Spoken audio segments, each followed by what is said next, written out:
Hey, Shawna, no matter where we are in life, married, divorced, single, younger, older, money is something we deal with every day that can make or break us. So, how do we deal with that? Well, the good news is we have a financial broker, Linh Tran, joining us today. Lynn has an amazing story of how she came into her multiple careers with finance, and she has some nuggets for us.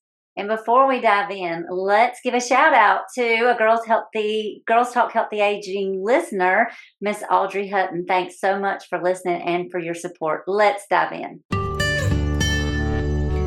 Welcome to the Girls Talk Healthy Aging podcast, where we dive deep into pressing health and fitness issues facing aging women. I'm Alli Kerr. And I'm Shawna Kaminski. And together we'll bring candid conversations, expert advice, and personal stories that will inspire and empower you on your own wellness journey.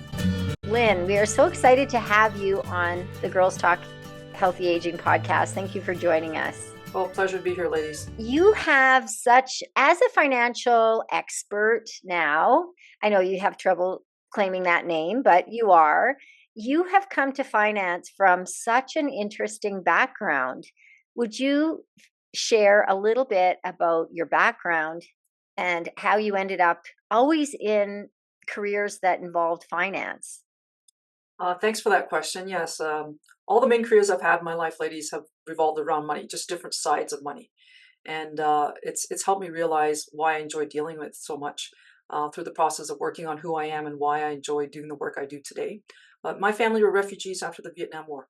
I was born in Vietnam, raised in Canada, and coming to Canada for my family is very different than many of the immigrants that come to Canada today.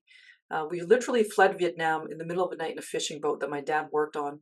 Typically had 5 fishermen. There was 46 men, women, and children literally squished in there like sardines, thinking that that is the best way out. But after the Vietnam War that my dad fought in, he knew that there was no future for our family. I mean, physically we were alive. There was 3 kids at that time my parents had. My sister was 5 months. I was 2.5. My brother was 4.5 years old. Alongside that, 5 of my mom's siblings all fled with us. And to think, would anyone, could you make a decision where maybe 40, 50, 60% chance your family all perish at sea? Well, that was the odds for us. When I think back at the stories my parents tell me, it was probably 70 or 80% chance that we wouldn't have made it. Yeah. But whatever chance it was, 10%, 1%, my parents felt it was enough to make that decision. And so That we is were out at sea. amazing. Yeah. That's amazing. And that's something that so many of us can't even fathom. And you have those, do you remember, Do you have any memories of that? yeah, do you I don't have remember? memories of it until I have glimpses of a few memories at when we were at the refugee camp, because we were there for 8 months after we were saved by a Dutch tanker in the South China Sea. And my dad knew if he didn't sabotage the boat's engine, we wouldn't get saved. Because maritime law is if you come across a boat in distress, you have to do whatever you can to help them. And so if we were not in distress, we wouldn't be saved. So after 10 hours of trying to fix our boat's engine, the engineers realized we don't have the parts. It's not going to happen. We have to take them in. And as soon as they got approval to take us in, it was like a sigh of relief for my parents. They didn't know where we were going to go in terms of a refugee camp. They just knew that we would be saved. We wouldn't be floating out at sea with no food and water. How long were you at sea? 3 days. Okay. So really no food, no water, just lots of hope, faith, prayers that we would be saved. And God does With a answer. baby, and you were a baby, and then Mhm. another toddler, and then Mhm. 40 other people. Yeah. Yeah. And So the just whole the fact family, that they were just going for it. Like, talk about yeah. going for it. Not knowing what's going to happen. Wow. Yeah. So I Okay, think we had keep for going. Keep going with the for that story. courageous decision, my mom to agree with it. So we get to the refugee camp. Canada takes us in 8 months later, October 1980. We step foot in Canada. And you can imagine it's starting to become fall. And my parents didn't know the weather system. Yeah, even the weather system. They didn't know how to deal with it. They didn't know what boots and coats were. We came from tropical weather, plus 25, 30 all year round. They didn't know the language. They didn't know the culture. They just didn't know the way of living in Canada. But what they did know is we were safe. We Wow. were safe to build a new life, a different life. And that was it was great in the sense that we didn't have to run from bullets and war, but not so great in the sense that my parents struggled, and I seen it struggle in so many different ways. My dad turned to alcohol as his way of dealing with his PTSD from the war, and he became very abusive to my mom because of that. So as a child growing up, I witnessed domestic violence a lot. I wasn't a victim of it. My dad never hurt his children. He took everything out on my mom. But as part of this chapter that I'm writing, that I shared with you ladies briefly, it's about how I seen this whole dynamic of my parents' relationship. Now, the chapter you're talking about is in the book that's going to be coming out maybe in the fall, Echoes of Wisdom, that you're writing with, what, 12 other people, and you're doing one chapter, and the name of the chapter is... If We Had More Money. And that's what we're going to talk about today. It's all about money. Yay. Okay.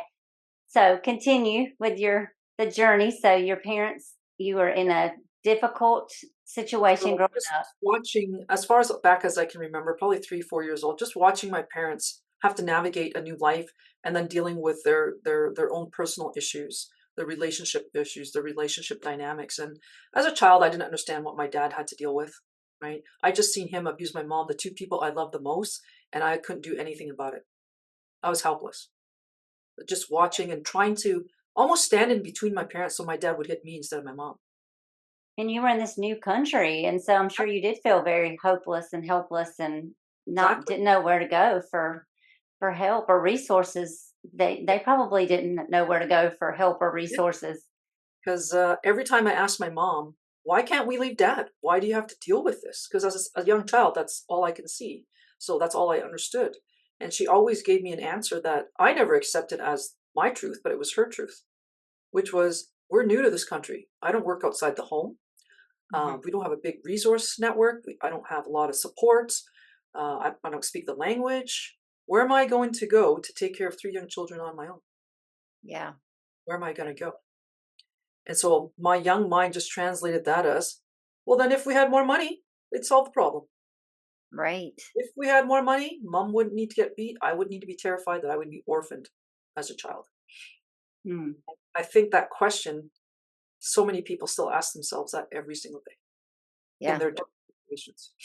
Yeah. What would your life be like with more money? So fast forward, you had a difficult childhood. I know you today, Lynn, to be an amazing person. You've Thank you. overcome it in some Yes. miraculous form. And we'll have as much information as we can in the show notes about your chapter in the book, Echoes of Wisdom, that will be coming out. But how did that difficult childhood lead you into the 2 major careers of your life that have been focused around money? And it's actually quite comical how you are literally on 2 sides of the same coin. Yep. With those careers. So career 1, tell us about that one. So the reason why I chose to go work on cruise ships for 9 out of 10 years being in the casino industry is when I was a young adult, 18, 19, 20, I wanted to get away from home. I wanted to get away from all the chaos growing up. I was just so tired of dealing with my parents' domestic issues because I was always the go-to person. I said, I can't take this anymore. I had to grow up a lot faster than a child should, just to deal with my family dynamics. So I needed to get away from all that.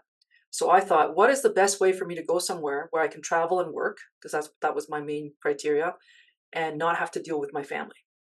So at that time I said, well, let's go work on cruise ships because no one can call me at sea. Literally, they could not call me at sea.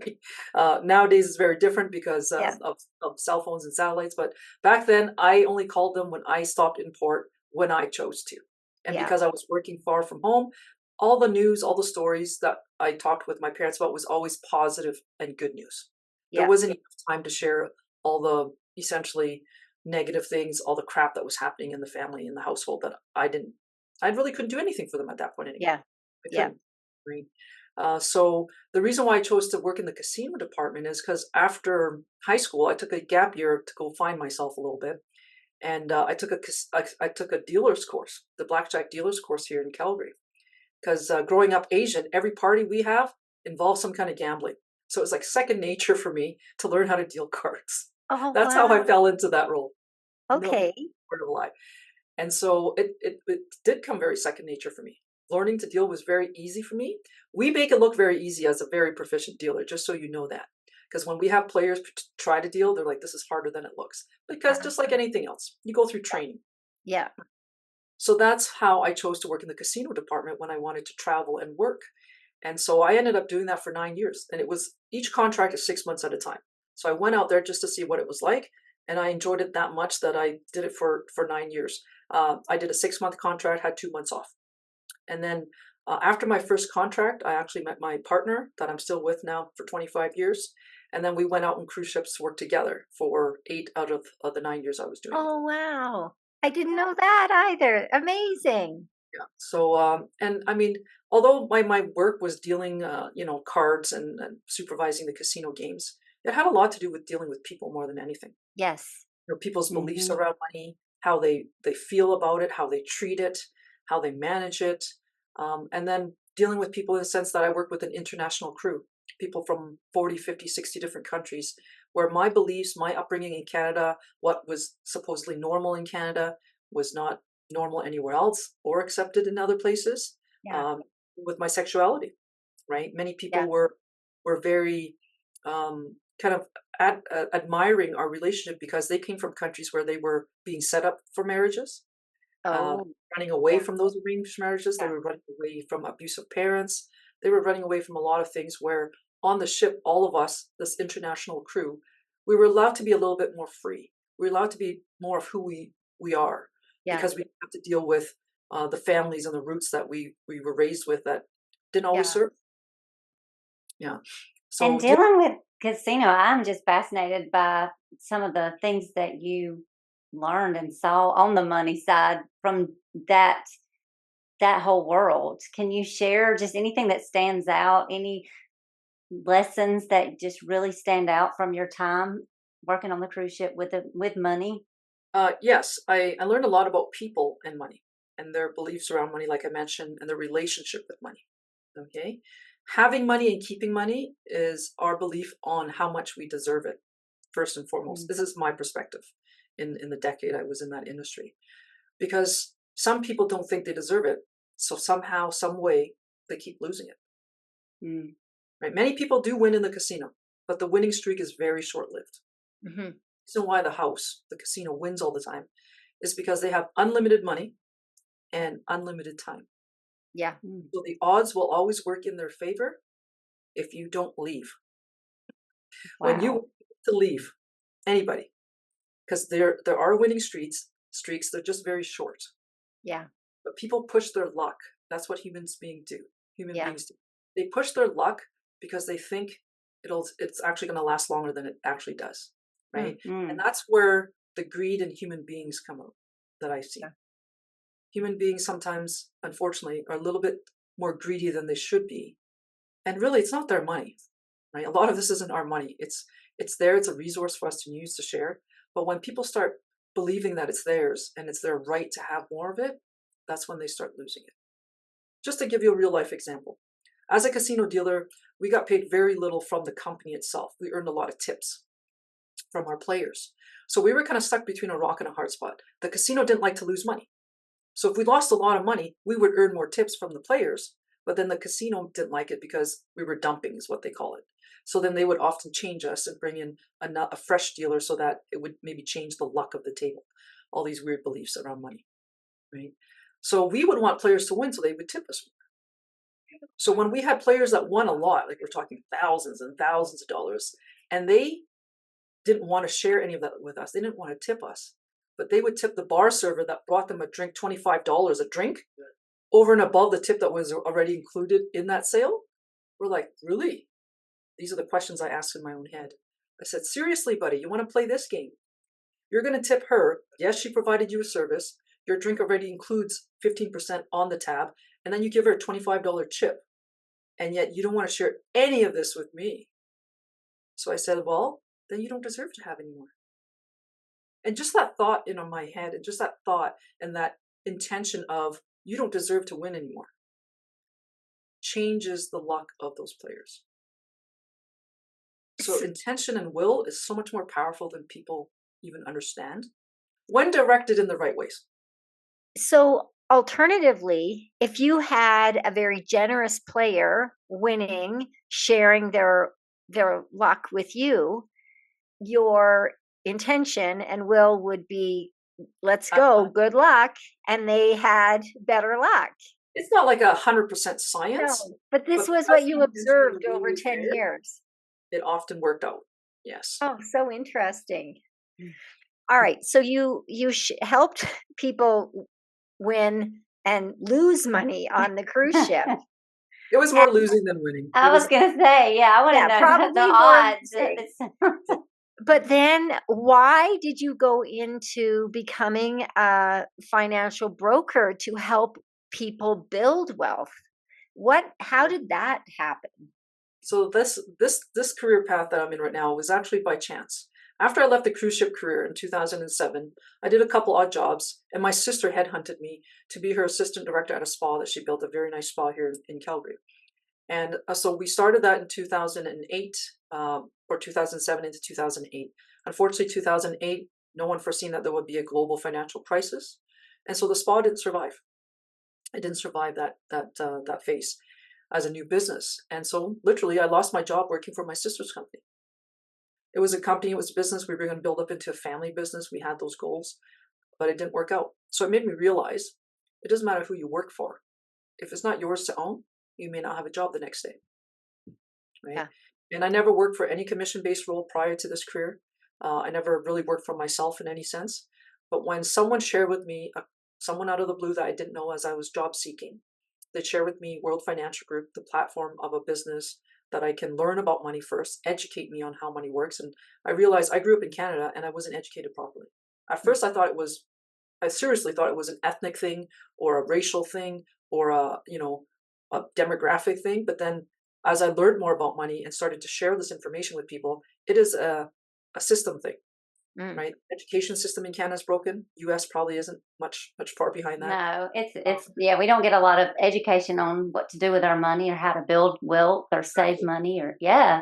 Also, the financial system is broken in the sense that it caters to the high net worth. It caters to the wealthy. The rich keep getting richer and everyone's left to struggle and to figure it out for themselves. So when I seen and understood that through a presentation that World Financial Group shared with me, I said, well, I need to do this. I need to learn about money. If I'm the go-to person in my family, I need to learn this information to change my family's trajectory, right? I don't want to stay in the less than group because there's groups where we know there's a small group that are going to be wealthy, going to be okay, but the majority of our country, the majority of Canada, US, they're going to be retiring at or below the poverty line. I didn't want my family to be in that group. Knowing what I knew growing up with the family dynamics I had, the family scenario I grew up in, I know my parents didn't risk everything for us to come here to be average and ordinary. My parents actually would have been okay if I had some kind of desk job. I'm like, Mom, desk jobs are extremely boring. You don't even know what we do behind the desk. I needed to go experience some life. Mm-hmm. And so when I seen this opportunity, it just made all the sense in the world to me. It checked off all the boxes I was looking for at that time. My boxes have expanded, but the first few boxes I needed were I needed to earn what I believed I was worth, which is more than what anyone was willing to pay me. So I'm going to go pay me what I was worth. I needed to do something that I had control of my time. Mm-hmm. Because I started to realize that time and money are two of the most valuable things in the world. Money buys you time. Yeah. Yeah. Right. And I wanted to do something that was meaningful, that was good for other people. I actually didn't know what it was going to be, but those were the things I always wanted to aspire to do through some kind of business platform. In my 30s, I always wanted to be in business, had no clue what kind of business I was going to do. So when this all came together, to me, I said, this just feels right for me. And so I embarked on this journey to get licensed, learn the business, learn the industry. And 15 years later, I'm still doing it. I love it more now than when I first started because a little bit more understanding, a little bit more knowledge, experience, confidence in doing good for people and continuing to grow myself in this platform. So it's been a lot of fun. So that's how I came across World Financial Group. And once again, it's taught me so much more about people than anything. It just happens to be in a financial platform. So I've kind of put a lot of pieces together around how people deal with money, their beliefs around money, their relationship with money, and why some have more than others. So Yeah. so let's dig into some of the questions that I mean, Yeah. it's such a fascinating background of how we got to today, where you are a financial expert. Because, full disclosure, Lynn and I are in a networking group, and we were having lunch, and I was talking about how so many women, 40s, 50s, 60s, maybe looking at their later years and not be as financially secure as they would like to be. So, if let's dig into some of your strategies in terms of like how can we prepare ourselves. So, first of all, is it ever too late? Never, never. It's always better late than never, because money can do wonders for people. When people tell me they're not money motivated, I have to stop and think, why not? Then what are you working for? What are you working so hard for? Clearly you enjoy. If you don't want money, you're working for free, and we can't live off free right now, or almost ever. Ever. Right? I just feel people say that because they don't want to feel that they're greedy, or they don't want to feel that they're money driven in the wrong ways. But I said money makes everything run for us. It's Yeah. just a necessity. So But it's really their relationship with money that's the question, more than money doesn't motivate them. because I think there's the negative connotation that if I want to earn a lot of money, then I must be selfish and greedy. Well, That, it's what you want to do with the money. It's what you want to do with the money, and yeah, how you go about acquiring that money. yeah, Money is just that's money. right. It just is. It's a resource. It's a source of energy.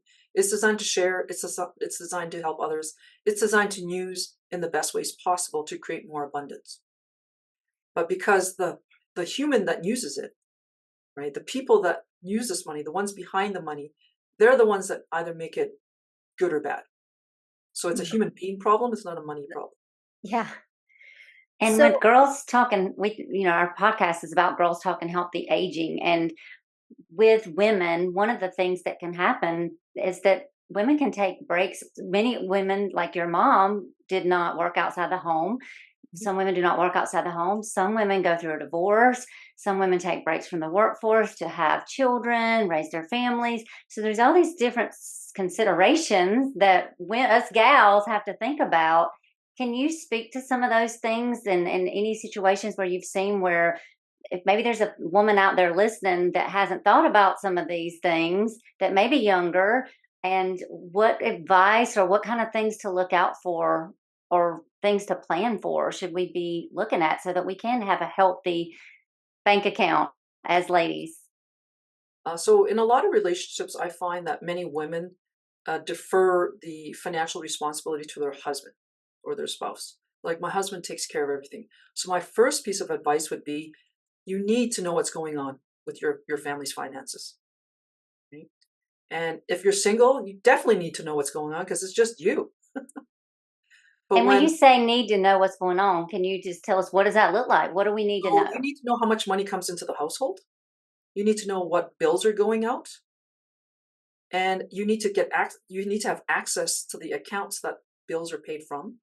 So every couple, so if we're talking about couples here, every couple has different dynamics around money. There's no two couples that set up their money the same way. So some people think just because this is the way I do it, every couple does it the same. Absolutely not. I deal with lots of couples. Some are married, some are divorced. I've seen them through all these transitions. So my recommendation, this is my personal opinion, is every couple should have their own individual accounts. Yours, mine. And they also should have a joint account that everything together gets paid through. So if they do have a 50-50 relationship, like many couples do, they put equal amounts into that joint account. All the stuff in the house gets paid for out of there. All the things that are communal to the house, to the children, together. And then they both have the right to spend their own money the way they want, because not every couple is going to agree on how each other spends money, their own money. And this is where there's a lot of disagreements with couples around money. It's the number one reason why people get divorced. Stress about money. Not because there's an abundance. Stress around the lack of money. yeah, or Yeah, even in disagreement on spending of it. yeah, and I'm sure me and Shawna being in the fitness industry, you have women sometimes that their husbands may not be supportive of them starting a fitness journey or spending money on that. And, and it may be for, maybe they don't have the money. That can be a legit reason. or maybe it's just, that's not important to that person To as the it is to spouse. you. Yeah, as Yeah. it is to you. Yeah. Yeah. So part of relationships is people need to talk about, their money habits. One spouse could be a saver, one spouse could be a spender. I mean, if you have two savers, then that's a miraculous relationship around money. Or if you have two spenders, then that's doom. That's financial doom and gloom right there. But a Unless lot they of have people, unless they have the wherewithal to know, hey, we're both spenders. yeah, Let's talk about this. Like, I think it's all about communication too, absolutely. to put Communication skills safeguards. around a topic that, impacts all of our lives. I often say money ranks up there right with oxygen. We Yeah. need it to live. Yeah. It's just, how do we treat it though? Right. So Yeah. that's one thing with couples dealing with money. I think both spouses need to have a clue on what's happening to their household finances. Yeah. So even right now, as some of the seniors pass away, senior couples, the husband passes first most times because there's so longevity, and the senior female spouse has no clue how to pay a bill, has no idea where any of the money is. And to That's sad. me, my personal opinion, once again, this day and age, that is highly unacceptable to have no clue where any of our money is. It Yeah. just doesn't make sense to me, Yeah. right? People And pay it's so much attention easy. to things that don't make a difference, but the Yeah. things that actually do, they're like, I don't know. Yeah. We're watching what's happening on TikTok, but we might not know what's in our bank Exactly. account or how much Yeah. we're spending. Yeah. Mhm. Yeah. Exactly. Yeah. So any strategies on diffusing, like money talk can be so triggering for many people and couples, and like, if especially if you're not seeing eye to eye. So how do people talk about money without getting riled up? Well, firstly, you have to respect money and how you earn it, right? If it's a resource that you both need to leverage to grow your life together, you have to talk about it. And it's an ongoing process. It's not like you talk about it once and you set it and forget it. It's a living, breathing thing. Our financial plan is a living, breathing thing. We need to review it consistently. We need to give it the attention it deserves. If it is going to set up the rest of our life to have the life we want, we need to pay attention to it all the time. Yeah. Right? So people need to have budgets. They need to have, cash flow in, cash flow. They need to know how much that is. Because if they start their life off in the red, being in debt, it's just going to make everything so much harder. Well, and I think the thing is it's kind of like in the fitness industry, nobody wants to step on the scale. Nobody Mhm. really wants to check what they're spending and compare that to what they're earning. Yeah. That reality is a tough reality. Mhm. But the reality check is what most people need because denial is why they're in the situation they're in.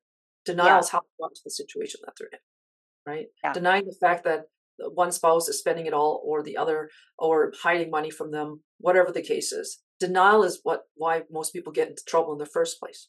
Yeah. Same So with yeah, health. Same with health. It's the same thing. Denial. ladies Yeah. deal it's that mindset, right? So we're Yeah. dealing with mindset more than anything around the two most important things in their life, health and Yeah. wealth.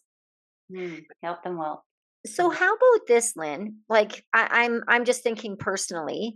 I worked part-time ever since my children were born. And so there's lots of families that one partner doesn't work or takes a reduced workload to raise children. How do you navigate that So when, like, there might be a partner that doesn't even work, and you're saying, okay, everyone has to have their separate bank account, but maybe I don't have anything to contribute to it because I'm not actually getting paid for being on the clock 24/7 with children. Mhm. How do you Yes. do that? So this is where a lot of conflict comes in with money. So to me, a stay-at-home mom or dad does more work than the one that's actually working. Or an equal amount? Yeah. Uh, so both spouses to me have equal value to the family, whether they're out working, earning an actual income, or staying at home taking care of the children in the household. Both spouses have equal value to the family. So they have to respect each other's roles. If one chooses to work and one chooses to stay home and they agree with each other, then they have to agree with each other and not use it against each other. Because without the spouse that stays at home to take care of the children in the household, the other one cannot work the same way. Mhm. Income is highly impacted if they can't work the same way. So the spouse that stays at home has equal, if not more, value to the household than the one that's actually earning the income. Going out to work to me is easier than staying at home raising a family. I don't have And children of my own. I just see a lot of it. Yeah. I have a lot of clients with families and kids and my own relatives. Staying at home looking after children, taking care of the household is a 24-hour job, and it never ends. Yeah. Mhm. When you go out And to work and you come home, it ends. in Yeah. this And day and age, it may not be a woman who's the stay at Staying home, home. Yeah. and so, we interviewed President Megan Blight, and she talked about, she works and does yep, that piece, and her husband is staying home with the kids. So, yeah, that equal value. I like that. yeah. Yeah. So once again, it boils down to that communication that they need to have on who's taking on what role, and they have to respect each other for the roles that they take and agree on taking, and not use money against them. Well, I'm out working and you don't make any money. These conversations, these words come out of people's mouths, and it's not fair because they made an agreement, right? Yeah. Because the other one Wow. can put the kids in daycare and go to work too. Yeah. But does it financially make sense when you have two or more kids to put them in daycare and have the second spouse work and you never see your children and you're paying someone else to raise them? Right? These are some of the decisions that people have to make Mm, and talk about when they start a family. Yeah. And then mm, when it comes to the unfortunate situation where they break apart, right? Where they mm. break up, yes, the stay-at-home spouse for 5 or 10 years taking care of kids has equal value to the household. So she or he gets a share of the assets of the household, of the family. Yeah. Mhm. Yeah. Yeah. So I think, and that's one of the things we talked about at lunch is that not all women value, or in hindsight may see, hey, I should have gotten maybe asked for a bigger piece of the pie when parting, because sadly relationships end. Yeah. So what are some of the considerations, and how can couples, if they're unfortunately, if their relationship ends, how do you go about parting ways financially that's fair? Okay. So for however long they were together, I mean, it's not often that one spouse comes into the relationship with a lot of money and the other one didn't have anything, right? When Yeah. people come together, if it's their first relationship, they're both younger, they're both starting with next to nothing. Yeah. So everything they built up to that point is equally both of theirs. So that's easy to split, right? And even if one spouse stayed at home to look after children for a number of years, like I said, equal value to the household. And If it sounds easy to split, but I know Yeah. that that doesn't happen. doesn't So happen, often it doesn't happen, and Yeah. that's why I think this conversation is so important, because that gal that's out there listening, that God forbid, gets in that situation where their relationship ends. Sometimes you just want it to be over. I'm sure divorce is hard, and there's a lot of things that play into that, and it can drag on, and or you may not feel like your value. I think sometimes with women, we have a tendency to not value ourselves. I agree. And so it sounds easy and it makes sense, but thank you for shedding a light on it. So hopefully us gals will get, our fair Well, I know share. this sounds like um, I don't have any emotion or feelings for people, but when it comes to divorce, people literally have to treat it like a business transaction. Yeah. Mhm. If they can separate their emotion from the situation and dealing with their finances of the situation and treat it like a business transaction, they will have more clarity. Yeah. We'll have more clarity on what, who gets what, because it's Mm. Yeah. numbers at the end of the day, right? Right. And And you may not think that it matters when you're younger. Let's say you get divorced in your 20s or your 30s or your 40s, and you may not realize those implications later on if you don't get your fair share. So can you speak to maybe some of those implications of how that, when you're in your 50s or your 60s, you're like, "Oh, heck. What I the gave heck? up. Look at what I Yes. gave up, and now look where I'm at, and I exactly. could be so Shauna, much Shauna and further." I talked about this. So Yes. what people don't realize is whether you're 20 or 30, 40, 50, what you cannot get back after a relationship ends is time. Time that your money would have grown for you. So when it comes to investing, people often, want the big pot of gold at the end of that rainbow. They're all excited for the big numbers, but you're never going to get to the big numbers unless you start with the small numbers. So in the beginning, when people are in their 20s and 30s, and in the case that they break up young, they're thinking, there's only 5 or 10 years into the relationship. I'm still young. I can start over. The first 10 years of any investing relationship is the most important 10 years. The first 10, not the last 10. The last 10 will be highly impacted. I'm talking by zeros. Yes. If the first 10 years is not captured well. Yes. So when people think, I just want to get this over with, I'll just give him or her whatever they want and move on. That 5 or 10 years they were together, even though it doesn't seem like a long time because they're young, they cannot get back that time. And compound interest is one of the great wonders of the world, perfected by Einstein. It works, but you got to work it in your favor. And that's what people don't realize when they don't take their fair share. I'm not saying be greedy, just take your fair share. That's why women especially have to value their work in the house, or men these days, however their relationship is. That you have to value your contribution to the household, to the family, for the time you were together, regardless if there was a dollar value attached to it during that time. And I want to just highlight what you said, because I want to make sure people hear that. That can affect your life later on by zeros. By, zero, like that can be a lot of money later on that you don't have that you would have had. And so you can feel entitled to some of it. There's scenarios where we feel some people are over entitled. But if it's your first relationship and you both started with nothing, you are entitled to your share.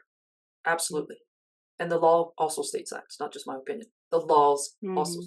And it's different places where our podcast is international, so laws are different. And in states, laws are different. But typically that, in the States, that's typically the case. Yep.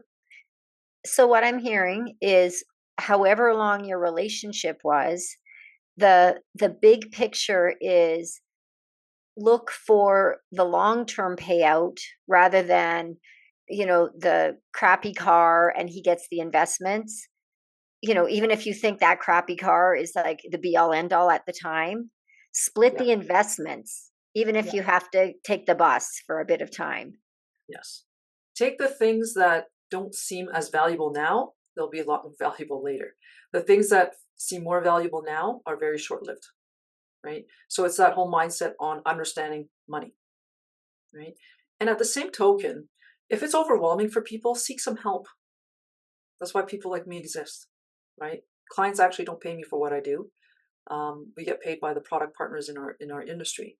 But seek some help and some guidance outside of just you and your own thinking, right? Because we're only experts in so many areas in our life. That's why we have different roles and different businesses. We cannot be the expert in all areas of our life, especially when we're going through trauma, when we're going through emotional turmoil. We don't have that clarity.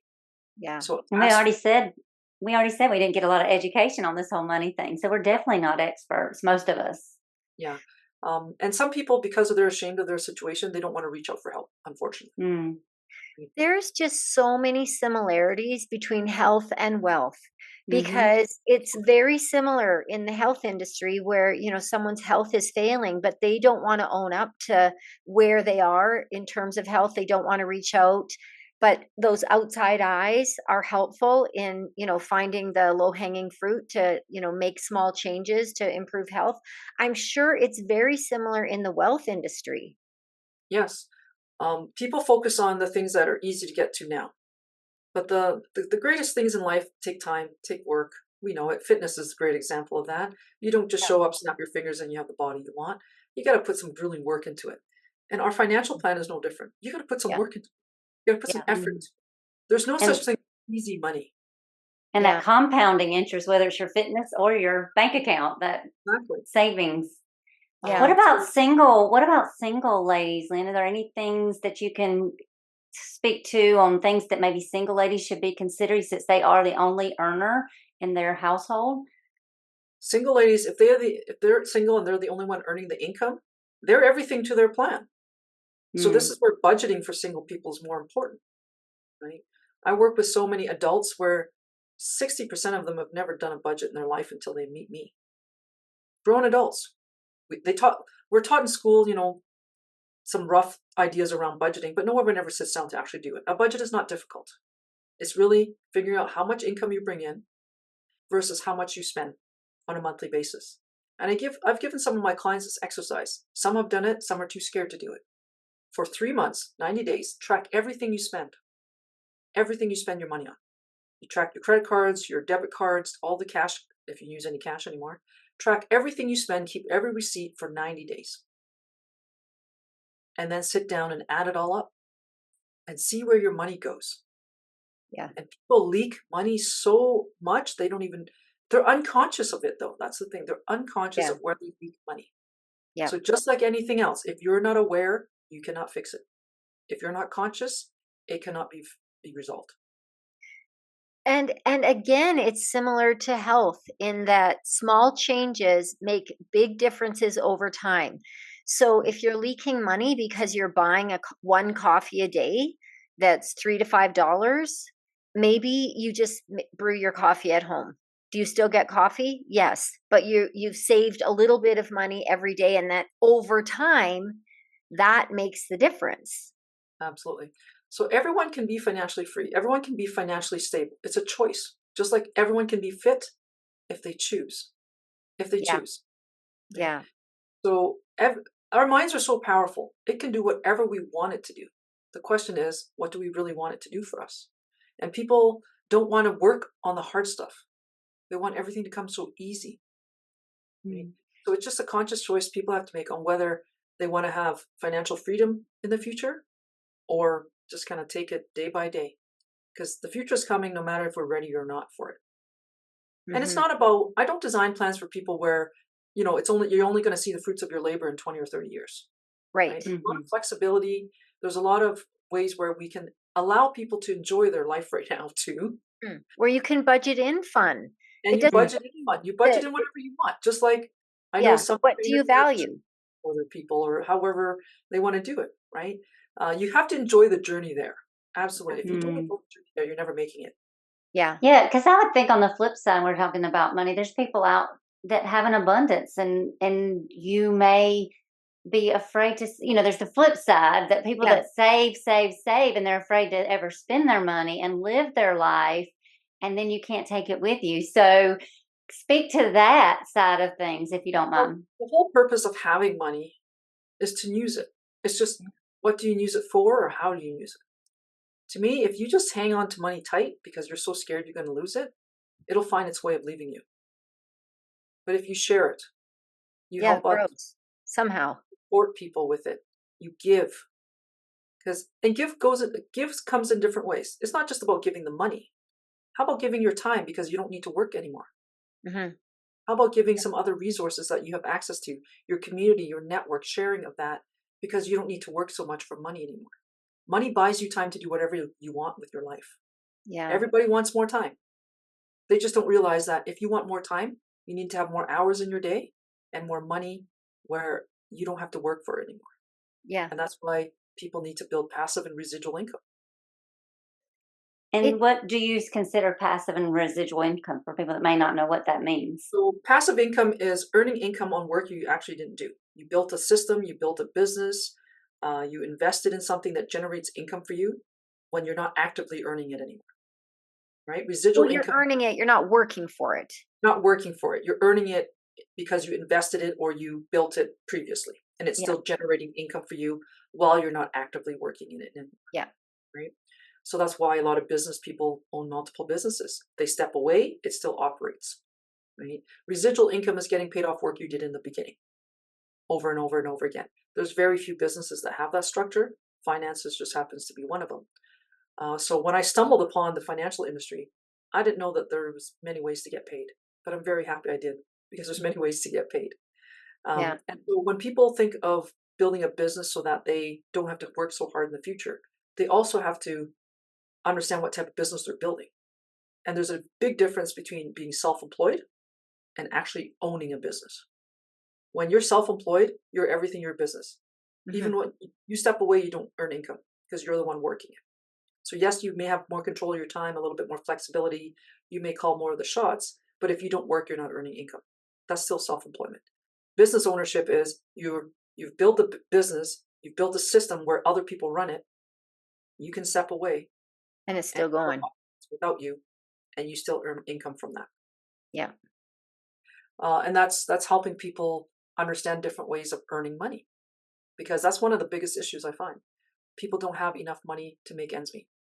No matter how And I budget for them, no matter how I stretch anything for them, there's just not enough money at the end of the month.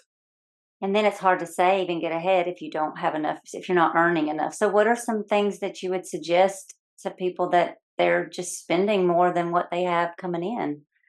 So firstly, start with some kind of a budget. Actually be aware of how much they need to run their life. Mm.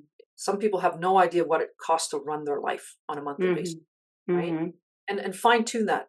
Do they need everything in their life to run their life? That's why I said track your spending for 90 days and see where you're leaking money, right? Mm-hmm. Most of the money habits we have are unconscious because we've always done it. And so because we've always done it, we just continue doing, not knowing if it still serves us or not, right? And then secondly, start small. I don't care if it's $25 a month or $50 a month. You got to build a habit of paying yourself first, right? Most companies don't have pension plans for people anymore, whether it be US or Canada or many parts of the world. Our best pension plan is us. Our best pension plan is what we build for ourselves. And the responsibility is ours. No one should relinquish the responsibility of their future to somebody else. That doesn't make sense to me. So I think the biggest message I'm getting is really like every message we're trying to convey in the health area of our life is awareness. Just do some thinking, reflect, maybe talk to somebody that has some expertise like yourself, Lynn, to get more perspective and then make better decisions for long term. Because just like health, we want to be healthy today, but we really want long term health. With wealth, we want to be enjoying our life today, but we don't want to be living in a cardboard box when we're 60, 70, 80. So it's creating the awareness now so that we can prepare and take the small steps. Absolutely. No, 100% there.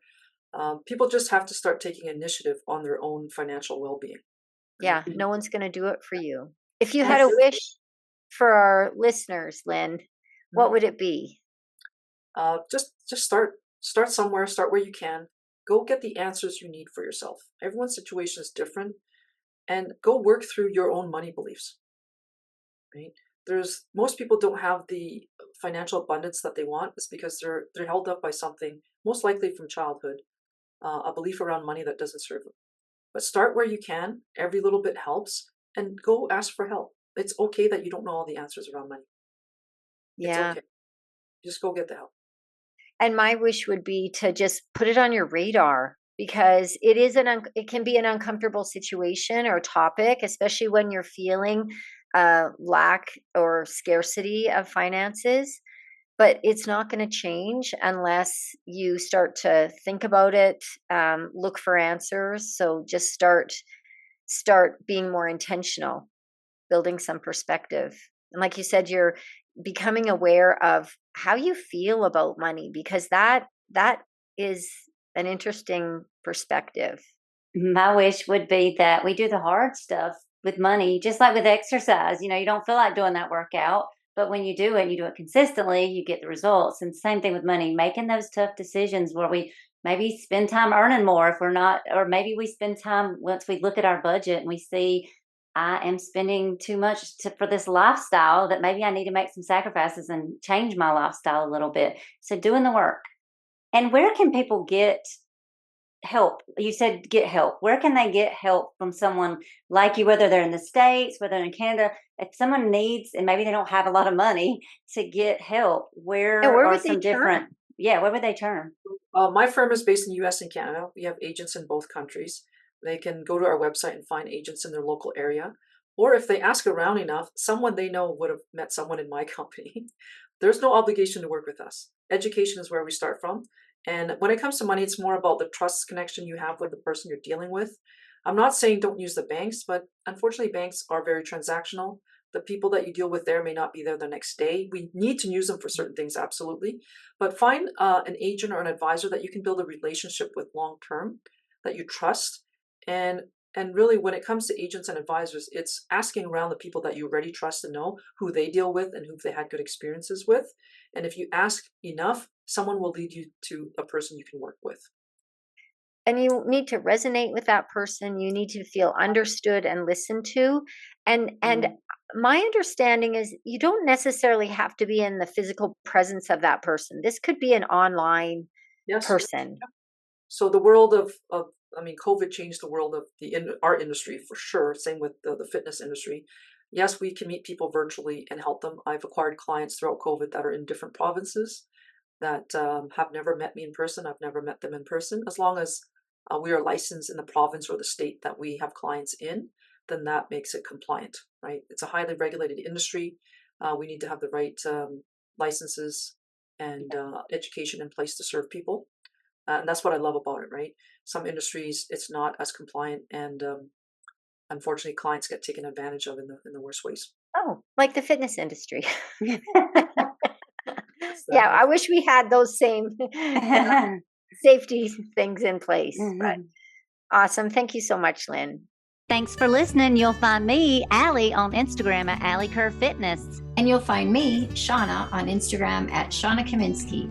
Feel free to pop us a DM with questions and or feedback. If you're enjoying the Girls Talk Healthy Aging podcast, please subscribe and share it with other health-minded women. Ratings and reviews are also much appreciated and help us get our message out to a larger audience. Until next time, be healthy and be happy.